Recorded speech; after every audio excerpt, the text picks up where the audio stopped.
20살이 된 자녀가 조폭 두목이 돼서 지역을 평정하겠다. 아주 야심찬 포부, 야망. 내가 할 거는 분명하다고 봅니다. 오로지 하나밖에 없다. 내가 아끼는 자녀가 조폭이 되든 살인마가 되든 바보가 되든 뭐가 되든 상관없이 오로지 하나밖에 없다.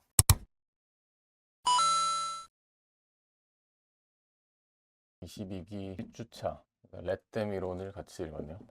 렛댐 이론의 가장 좋은 점은 내 인생에서 무슨 일이 발생하든 외부 충격을 모두 흡수해서 나를 인생의 주인으로 만들어주는 이론이라는 점에서 의미가 있는 책이었다고 생각을 합니다. 내가 인생의 주인공이다. 그런데 저는 이 원리를 인생에서 잘 활용하기 위해서는 쉬운 사례를 가지고서 생각해 보는 거는 별로 의미가 없다고 봐요. 쉬운 사례보다는 아주 난이도가 높은 사례를 통해서 생각을 해야만 이 이론을 내 인생에 활용할 수 있는 그런 능력이 생기는 게 아닌가라는 생각이 있습니다. 그래서 이번에 질문도 아주 초고난이도의 질문을 한번 만들어 본 거고요. 그 질문을 가지고서 한번 제 의견이 어떤가 얘기를 한번 해보겠습니다. 뭐 이런 상황이죠. 제가 봤을 때 우리가 닥칠 수 있는 일 중에 가장 어려운 일에 속하는 게 아닌가 라는 생각인데요. 20살이 된 자녀가 조폭 두목이 돼서 지역을 평정하겠다. 20살 자녀의 아주 야심찬 포부, 야망이 있는 건데 과연 이 상황에서 렛댐 이론을 잘 할 수 있을까? 고난도의 생각을 해보는 게 실제로 활용하는데 큰 도움이 될 것 같아요. 렛댐 이론에서 말하는 게 남은 바꿀 수 없다. 내 자녀, 내 남편, 내 아내, 내 부모님, 내 친척, 뭐 지나가는 사람들, 직장 동료, 팀장님, 과장님, 그 사람들은 절대로 바꿀 수 있는 방법이 없고 그들은 그냥 내버려 두고 나나 잘해라. 내가 어떻게 생각할 거냐, 내가 그 상황 속에서 어떻게 반응을 할 거냐, 거기에 집중하는 게 인생을 훨씬 더 자유롭게 만들어주는 좋은 방법이다 라고 하는 게 이제 렛댐 이론이잖아요. 그럼 그것을 이런 상황에서도 적용을 할 수 있는가? 그냥 이런 자녀를 놔두고 있는 그대로 놔두고 내가 여기에 대해서 어떻게 대응을 할 수 있을 것인가, 그 생각을 해보는 게 상당히 큰 도움이 될 것 같습니다. 상대적으로 쉬운 사례에서는 상대방을 놔두고 내가 내 태도를 바꾸는 그 렛댐 원리를 잘 활용할 수 있겠지만, 지하철에서 저 열차를 잡아야만 지각을 하지 않는데 앞에서 사람들이 막고 있다. 그러면 그 사람들은 천천히 가는 대로 그냥 놔두고 내가 어떻게든 그 사람들을 제쳐서 어떻게든 빨리 갈 수 있는 방법을 찾아가는 것이 렛댐 이론이죠. 그래서 그렇게 지하철에 출근하는 길의 상황에서는 아주 적용하기가 쉬운 이론입니다. 그런데 내가 아끼는 자녀가 조폭 두목이 돼서 우리 지역의 왕이 되겠다 라고 나온다면 그냥 놔두고 내 반응을 선택을 할 수가 있을 것인가? 한번 잘 생각을 해보세요. 여러분들은 잘 대응을 하실 수가 있을 것 같나요? 저 같은 경우에는 이런 상황이 닥치면 어떻게 대응을 할 생각이냐면, 일단 첫 번째로는 이 상황에 대한 내 감정이 어떤지에 대해서 집중을 할 것 같아요. 나의 감정이 어떤가? 이런 상황에 대해서 나는 어떤 감정이 드는가? 화가 나나? 또는 슬픈가? 또는 두려움이 드나? 자녀의 미래에 대해서 두려움이 드는가? 그런 감정에 주목을 하고 내가 왜 그런 감정이 드는지를 잘 생각해보면 거기서부터 대응책이 나올 거라고 생각해요. 그냥 무대포로 화를 내거나 그러지 말라고 강요하거나 그런 건 나쁜 일이야 라고 하기보다는 일단 나를 돌아보는 거죠. 내 감정이 왜 그런가 한번 생각해 볼 만한 방향이라고 봅니다. 물론 대부분의 경우에는 이 상황에 대해서 약간 부정적인 감정을 가질 테지만 잘 생각해 보면 반드시 그렇지는 않다는 거를 금방 알 수 있어요. 만약에 20살 자녀가 이제 조폭 두목이 돼서 지역을 평정하고 싶다고 하는데, 만약에 그 부모님이 조폭이라면 부정적인 감정이 들까요? 부정적이기보다는 아주 잘한다고 칭찬을 해주겠죠. 환경의 차이에 따라서 이렇게 드는 감정이 다를 수가 있어요. 마치 총균서에서 환경의 차이에 따라서 사람들의 삶의 방향이 완전히 천차만별로 갈라지는 것처럼 부모의 환경에 따라서도 이 같은 상황에 대한 반응이 되는 감정이 달라질 수가 있는 거죠. 이렇게 어떤 경우에는 긍정적인 감정을 갖는 경우도 있고 뭐 어떤 경우에는 부정적인 감정을 갖는 경우도 있을 수가 있구나,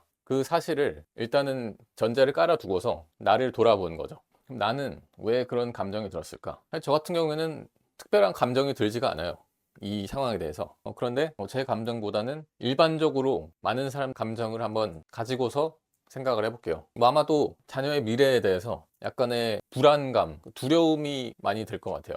그리고 그 두려움을 바탕으로 해서 화가 나는 경우가 많을 것 같고요. 반대하는 경우가 많겠죠. 그렇게 도대체 왜 그런 감정이 드는지를 생각을 해본 거예요. 왜 조폭두목이 된다고 하면은 화가 날까? 아니면 두려움이 들까? 그거는 제가 봤을 때 분명한데요. 자녀를 사랑하기 때문에 그런 화가 나고 자녀의 미래에 대한 두려움이 드는 거구나. 자녀가 잘 되기를 바라기 때문에, 다시 말하면 자녀를 사랑하기 때문에 내가 원하는 대로 못 되면 뭔가 부정적인 미래에서 고통받을까 봐 그것이 두려운 감정이 드는 거죠. 사랑하기 때문에 그러네요. 그러면 이제 저 같은 경우에는 여기서 어떻게 할 거냐면, 이 근원을 파악한 상황이라면 그 데이비드 호킨스의 가르침을 따를 것 같아요. 제가 작년에 읽은 책 중에 가장 좋았던 놓아버림이라는 책을 쓴 영성가신데요.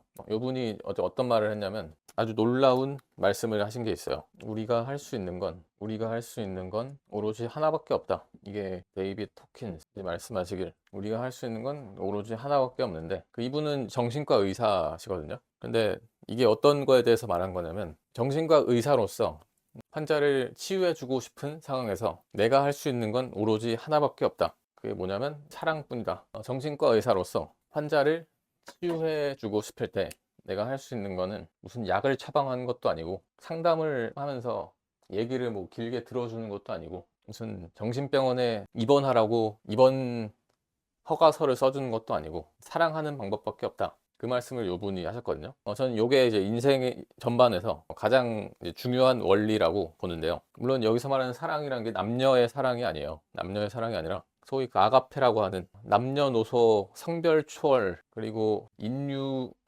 범위도 초월하는 그 사랑을 말하는 거거든요. 요것밖에 없다. 이 아가페라는 거는 사람에 대한 것도 아니고 세상에 대한 거죠. 예를 들면 이 칠판을 사랑할 수도 있는 거고, 이 펜을 사랑할 수도 있는 거고, 내가 먹는 음식을 사랑할 수도 있는 건데, 그 종류의 사랑이 바로 여기서 말하는 아가페예요. 저 같은 경우에는 이런 상황이 닥쳤을 때 아주 내가 할 거는 분명하다고 봅니다. 오로지 하나밖에 없다. 내가 아끼는 자녀가 뭐 조폭이 되든 뭐 살인마가 되든 바보가 되든 뭐가 되든 상관없이 사랑하는 방법밖에 없구나 라는 거를 이제 이해를 좀 하고 있고, 그런 점에서 뭘 어떻게 하라고 얘기를 막 하거나 뭐 혼내거나 그러면 안 된다고 막 설파를 하거나 그런 거는 전혀 뭐 그다지 바람직한 방향이 아닌 것 같고, 이것만이 가장 내가 할 수 있는 최선의 방법이겠구나. 그래서 이런 식으로 저는 대응을 할 것 같습니다. 그러면 이제 마음에는 항상 힘이 있어서, 저희들이 항상 매일같이 공유하는 그런 내용이잖아요. 마음에는 힘이 있고 어떤 행동을 하지 않아도 된다. 내 마음 상태를 어떻게 바꾸느냐에 따라서 현실은 바뀌게 돼 있다. 저는 그 힘을 알고 그 힘을 믿기 때문에 뭔가를 하려고 하지 않을 거예요. 무슨 얘기를 하려고 하지도 않을 거고, 혼내고 싶지도 않고, 내 마음 상태만 바꾸면 된다. 그러면 어떤 일이 닥쳐도 내 자녀가 조폭이 되든 살인마가 되든 뭐 히틀러가 되든 상관없이 그냥 아무런 거리낌 없이 인생을 즐겁게 잘 살아나갈 수가 있을 거라고 생각해요. 그래서 이런 원리를 렛데미론에서는 약간 현실적인 차원에서의 언어로 설명을 잘 해준 책이라고 보고요. 우리가 4주차에 읽을 호포노포노의 비밀이라는 책에서 이것을 조금 더 근원적인 차원에서 잘 설명을 해줄 거고, 거기까지 가서 이해를 하면 조금 더 깊은 수준에서 또 실천을 잘 하실 수 있게 되지 않을까 싶습니다.